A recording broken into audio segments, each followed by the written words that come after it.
kunjalo bekunene nathi sidindile njengoba inathi ukuthi kamalanga sibhizi ngayo ingonyama cup lehamba ngaso sloganisa ukuthi idindile ngale sport show senike saka Rubicon sidelekta udinda la ukuthi sichubeke nani sisive sin-update ngawo ama-sports etendekako FM njengoba nje njalo sikhona as a host Chris Dlamini with my colleagues Busiso Masilela at his side Mumbonga Vosera Vumanza Sibusele babukele umsakado weRubicon Media Sports show kuyinto kodwa babukele kuba nani njalo ngeliviki kuTantulado noTemdlalo. Yes, njengoba siqala ngathi nje tengonyama siyadibona netimvula kodwa ke kumele imisebenzi iqhubeke njengoba nemidlalo nje leminye iqhubeka lamuhla kwa-MTN League ikhona but sisuka kiwo ama-semi-finals engonyama cup sive samosa lapho sibone sive sigcweleka ngenye indlela kuma-semi-final emavuso lapho besinemidlalo lemibili ikhona lemikhulu ama-team lamakhulu ka-Premier League si-Bets abedlala khona bedlala khona ne-Green Mamba sayibona ikhala phasi ku-first semi-final sabuya sangena umdlalweni wesibili lokho ubukwe ngemehlo lamakhulu kwebekunene siyathi namhla phinde dihlangene leto denkunzi iBuffaloes neNsingizini Hotspurs yaseshiselwe lelo kulicembu uVukwanze lesicala kulibona solo likhona ka-Premier League lita 4 seasons but lifika ku-semi-final lifika ku-final ngala league number 1 nga 7 points lihambe mbili ku-Bets number 2 ungathini uVukwanze ngale sibonile kumbe kusuka ngemgcibelo kusuka ngesonto emavuso bese uyafika nalomlando wenu waNsingizini siyabona ukuthi labantu sebavele balungisela i-final already Masilela sinasibona nje page nabo ba Facebook sebafakile ukuthi final bagathe ivakashi tangaphandle kumakhelwane cishe kakhulu eSouth Africa since benda i-agreement with the 12 man group lesiyadinga ukuthi ihlale advocatela even ema-tournaments ema-fans kwanze sisele defense cup nyalo batawukhona lethe ama-fans abosabo South African Betway Premiership teams like Kaizer Chiefs, Orlando Pirates, Mamelodi Sundowns ledlalako nayo namuhla labanye bayibukile ngalabo vemehlo mfingane Nkosi ngicabanga ukuthi uteka yona iqembu leSingizini ngicabanga ukuthi iqembu lelikhula kakhulu administrative na technical na performance wise le qembu lesikhuluma ngalo ledlamini aliqali ba nebudlelwane abantu bangaphandle linebudlelwane neAmazulu FC ledlala kuBetway Premiership pheze libe nebudlelwane neBlack Bull yaseMozambique ledlala kweMozambique Premier League lapho bashayela ligwayi ngatodona temidlalo webhola cabanga ukuthi lokhu labakwentile indlela labakhomba ukukhula ngayo ukuthi le team bafuna each and every season ibe khona la ikhula khona boss nawo aphenze buka ukuthi lokhu labakwentile nje le 12 man partnership isho ukuthi Insingizini seyifaka esandla ku promote sports tourism event laMangwane utekayo because sports siyathi ukuthi nabo baka tourism baye basithathe sports basibekele eDulu nyalo nje sikhuluma siya ko June ngo September kunabo FNB challenge lo golf kuna Kings Cup nga September nayo which is another annual golf tournament lenkulu eSwatini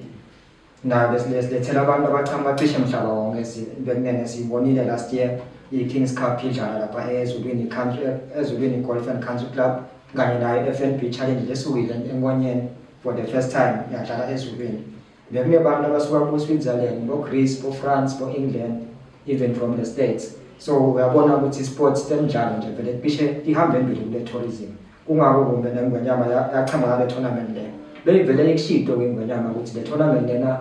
ukuthi ihlanganise lesive phinde ihlanganise naletinye tive njengoba sobona secala ukuthi labantu ngaphandle futhi kuteka yona Nkosi ngicabanga ukuthi sports tourism singadlala ichaza elikhulu kufuna umnotho welizwe laKangwane njengoba sathi ukuthi temidlalo ingcenye yephila ethuthukisa umnotho welizwe laKangwane kuteka yona nje bo-Kings Golf Cup bo-FNB Swatini Golf Challenge lapho sesibona khona tivakashi titofukula umnotho ngiphinde tifukule ndona temidlalo Nkosi ngekuwa kwakho Vukwanze nje sesendlula lenzaba yengonyama cup asesiye kiyo le finals sithathe nje kwaSwati siwabeke umhla ka3 May Green Mamba versus Singizini Hotspurs all green and white teams emakhitha ku green and white kungawo kumbe nama headlines namanyenti nabawina kula semi-finals athi it's a green final nangabe kubuka kula green final munye wabo so uke wayithatha kabili nomunye uyayiqala nje uyofika le final angakanani amathuba ukuthi singahle sibone inputfana ihlula indlovu Cabanga ukuthi Dlamini taba umdlalo nomatima nasibuka ukuthi lamaqembu lamabili aphethe ihlabani ku-Green Mamba nje ukhuluma ngasabelo sikhalo akanzenisa ukhuluma ngamthunzi Java wakamkhondvo ukhuluma ngabo sibonga konke all experienced players national team players Dlamini Sekelo Rio Mathenjwa ngalabo Nsingizini uphethe senzo umbhobho wabandlovu lobuya amazulu Washaya, uteka usho inamba abadlalini senzo umbhobho wabandlovu ubuya amazulu uphathi of lobudlelwane balamaqembu lamabili yeke sizwe khumalo thumelihle emavuso ayanda kahle la ngicabanga ukuthi sidabukela umdlalo sezingane lisetudla mina as much as iGreen Mamba iphethe le experience but uyayibona la ngisingizini ukuthi insingizini i-team lengahlali phasi badlali basayinile because ngasinabuyele emuva nje akusine isikhathi lesithe iluze badlali labe bakhiliyo badlala almost every game every weekend bokwakhe boneliswa bomasoso labasabekho events baseZimbabwe bonke labadlali abavunganze bacetha khamba bahambela ngoFebruary but akukase kwabonakala ngisho isikhala lesincane kanti nathi sima journalists besinawo ukuthi hayi uthi batayibamba phole le tackle defense MTN League but ibonakala suka bambekeke vunganze 7 points ahead kumbe kutawuchinja namhla etsambama ngoba insingizini namhla ibambana kanye nayo yaBuffalo siphindze kwesithathu le season futhi singasho ukuthi nje basuka weekend kunokhout phindze bayohlangana namuhla ngosi ngicabanga ukuthi lokubona ukuthi insingizini ingacrack nayo ingabeka ngesilimi lesibhola leqembu leli investment ebadlali nakusuke esizini bana nabathi depth nangayibeka ngesingesimane bayakhona ukuthi iposition nini ibe nabadlali ababili nabathathu bayakhona dlamini ukuphindze ku development abo bathathe abadlali babafake babanyusele ku senior team ngicabanga ukuthi lokho kuyabasida because sibona nje lapha ku midfield uhambile neliso Tiger abadlamini kepha lesikhala sakhe sibonakala kangako lanziwa ukuthi banayo idepth bakhonile ukuthi nangahamba neliso babe nayo plan B ukuthi okay sibasebenzisa bothando wakalanga baqhambe benchini bakhona ukuthi bayisitele team yembili sibasebenzelise boJimo Adeleka waseNigeria lelamalanga singamboni ngekushaya ngeso scheme lokukhomba kona ukuthi licebo lesingezeli ligcina kangako usakhuluma nje masilela ngokukhuluma nenzaba development ubalene abadlali abafana nabo Rio mawukhuluma ngebadlali abanjalo ubuya lenzaba lebuhlungu lesikiyo kulamalanga afunganze ebholeni ukuthi bantu bebhola bayasishiya kulamalanga lokho sikhuluma nje sisuka kofihla abantu abanjengabo Mlaba ema-legends banjengabo El Khatib njengase nyalo sesikhuluma ngana umuntu osashiyile Mbonga Dlamini lobe development coach waproduce abadlali abafana nabo labo Rio bunganze ukuthi nangisoshile namuhla singabe live ngoba nala kubonakala ngathi kulimele bakadlamini bodwa kanye ngimele live bunganze tekayo nangosi tekayo noDlamini nawukhona ngabonga Dlamini unomunye wabo coach labaqala ihlelo lePremier League Development League lebe kuyihlelo lebeliqaleni longasekho lobeka ngosihlalo wePremier League of South Indian Victor Maradona Gamenza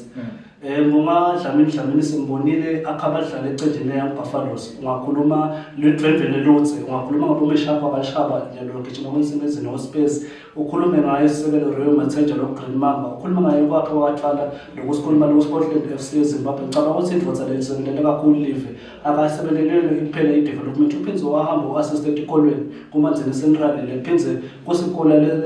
lesikhomba likhulu ekwakheni badlali labanele kusasa 7 nakangona is one of the decorated development coaches in the country because now khumbula uPhili development beba nema tournaments bangena bo charity bangena bo Swazi Bank bangena league beba computer yes nabo badlala banjengabo Richard Macris nje badlalile kakhulu nasizwe lethu yes badlalile kakhulu neteam yaMbonga and bebanikana inkinga sonke isikhathi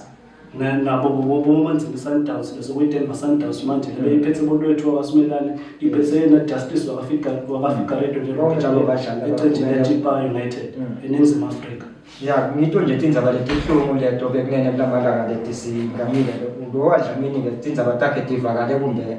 ngaye usakwelsonto ekseni ukuthi awakasekho emhlabeni kwaba buhlungu kakhulu nawubuka ukuthi phela sisengakenzi la nalo buhlungu lo lesikuvile ngehamba kwabo Mlaba nabo El Khatib kumbe nabo Masuku former Best Pro bonke Space Masuku bonke bantu labashiyile labo recently so uyabona ukuthi into adihambi kahle kungathi ibhola kumbe kungaba khona into beyikadenda umthandazo uyelenza gogo ngobuka ukuthi ngabe kontakala nale insurance nje leyo cover because nebadlali uyokhanze ukuthi umdlalisi ohambile ecenjini nalelo cela likhandlela balance ama team football associations efuna bafake sana nangabana lo insurance inkosi ungenda ukuthi lo msebenzi lo mdlalo ahambe ngesithundi nangesizotha kufuneka lokho sesikhathi sokuthi badlali nabo abantu bebhola kumbe tonke nje temidlalo babe nayo le insurance badlali kutawuvala nalihlazo bese seliyasengama mase kwendeke lokuhlupheka lokunekamo otherwise bekunene cha sithi nathi bakadlamini nayibe mathuthu kodwa umdala utaniqinisa bonkosi live lonke linani live lonke lilahlekelwe labo badlali labasebenze naye kumbe wangozi leto dikolwa ikakhulu iManzini Central simvile naye teacher wakhona lo wadiwa kakhulu Highlander Celiqolo Dino Dlamini eManzini Central asho naye ukuthi cha kube buhlungu kakhulu kuye bekunene because uspendelo Saturday lesuka uye naye ilanga lonke bayobukela one of the boys labadlala kwanzini Central School team nabe kamcoacha wa Dlamini siyeva nalo uyasho bewangosi ukuthi bekangadi yena ukuthi sekuvalelithana kwabo banambonga ukuhlala lelo langa babukela leyo mdlalo kaManzini which is one of the leagues lomfana udlala khona waseManzini Central Funganzi nakhona kuthiwe ngosi bebayele lobuka coach bekasolo athi hayi lo mfana hamba umbuka ngosi nakuthi ufuna kumfunela team uthi hamba umbuka hayi ukuthi udlala la sikole kuphela vele unesiphiwo aye kumlangela yobukela bahambe naye Dlamini labafika grounding kunganze hawo akhanze ngosi ukuthi lo mfana vele sovuthiwe lo sogcina team ka Premier League uyabona nje ukuthi i-team lefuna abadlali sengaya eManzini Central iyo check akudina ukuthi ngimuphi lo mfana ngoba sola i-product yakhe Dlamini umufi lo sashile emhlabeni bafana bekasebenza nabo eManzini Central labanye sebavele bayadlala khona lapho First Division bo Royal Leopards bakhona la Premier League bafana baphuma eManzini Central bakhona labase South Africa bo TS Galaxy ku academy yabo so uyabona ukuthi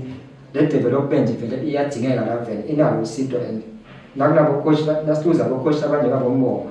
that's the impact we suffer we lose a lot because the muntu usebenzile vele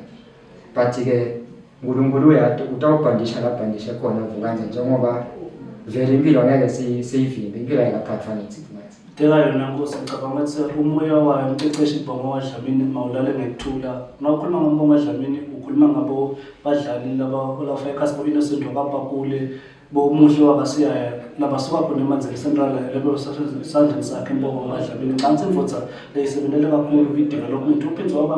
ngumanager wa-National Under 15 lapho i-National Football Association nayo ivele kukhwala kwayo nobuhlungu bayo nokuhamba kwakhe Dlamini yeah kanzi-ke bekunene cishe kuneto tindzaba letikhona simbe sesingena nje kiyo impela sonto sesingabuka nanadida kakhulu ngoba nayo cishe semundlalo lokhulile eveni sibonile njalo ngaFebruary ba-All Africa Championships eDurban eSouth Africa lapho khona kumele i-national team yethu yebafana the senior team yagcina number 5 out of 14 countries bewakhona from the whole of Africa kule viki-ke siyabona ukuthi nabo babhizi bakapholi bayalungisa ikakhulu i-Hoho region bane-tournament lenkulu lecishe kudlalelwa khona imali njenganga-over 10,000 kumbe lo wina lesithogo utawuthatha 3,000 i-tournament ecala ngalo leholide langalesihlanu iyophela ngemigcibelo itabidlala ngetindzawini etehlukene kunganze etindzawini eti-3 ka-ERS which is SRA ezulwini idlale eMvutshini pool room idlale lambabane ku-billiards club la ubheka nje ngasemsakatweni lapha ngakala Casserole uyakhona ngena lapho ubukele tona te-pool you'll see the best players the best young talent konke kuba khona because we promote development yalala pool uyabona ukuthi umsebenzi wabo ukhona nawubuka nje this is happening ahead of national championships lapho khona kuselethwa i-national team kabusha njengoba sakhiphile nje elisabengena phethe ema-Q Sports ke bekunena kusho ema-games laphathelene ne-snooker tona letematafula yes lapho khona uyabona ukuthi laliwa ama-national championships sekufuneka squad lesisha lokusho ukuthi bonke badlali bempeleto kangwane le-pool bamukelekile uma ungasiko affiliated to any association kumbe leyo region lokuyo utawuvumeleka ukuthi uregister kodwa funa uhambe ukuthi nakuphela nje ama-AGM boma next week ngoba qala ama-AGM uhambe uregister kuleyo meeting u-affiliate ubhadala leyo mali awubhadarisa nakuze utawukhona njalo nawe kuleyo region yakho kumbe utawugcina ufikile kuma-national finals ugcina ukutfola ithuba lokuthi ube le-national team une-World Cup nje eNgilandi ngaNovember next year yabuye ema-All Africa so kuyahanjwa kakhulu manye nama-tournaments labakhona national team lapho tikhanza kumbe sowuhambile so-experience intfo lebongeka tifike kuwe phika kuwe kwasho tiphasi Nkosi nawukhuluma ngephuli ukhuluma ngemidlalo efaka bona bomake noma kubekise nje bonqobile sinqobisho kaDlamini lo sike kuma-African Championships labeka kulo mnyaka lebesike wenza yaseDurban wabuya neligolide ngicabanga ukuthi inhlangano yephuli eholwa ngumnumzane muntu wakaDlamini ibambe yona ngaba kucela nje amaswadi netinkampani ukuthi bayesekele isaquba yona lemitamo ukuthi bathuthukise lo mdlalo wephuli level lakangwane hayi no cishe ngito-ke leto bekunene cishe sport show senu sidasivala lana kwanamuhla sethembe ukuthi you all have a safe weekend enjoy yourselves and be responsible njengoba ishilo kumbe nandvunankulu welive ushilo ukuthi mkhulu lo msebenzi lokhona even funa umhlaba ubone live la kangwane lilive nelidiphatha kahle ungabe sesekubonakala budlwangudlwangu kanti phela sikhathi sekujabula lesi sibonga amaswati lamahle until next week. Thank you.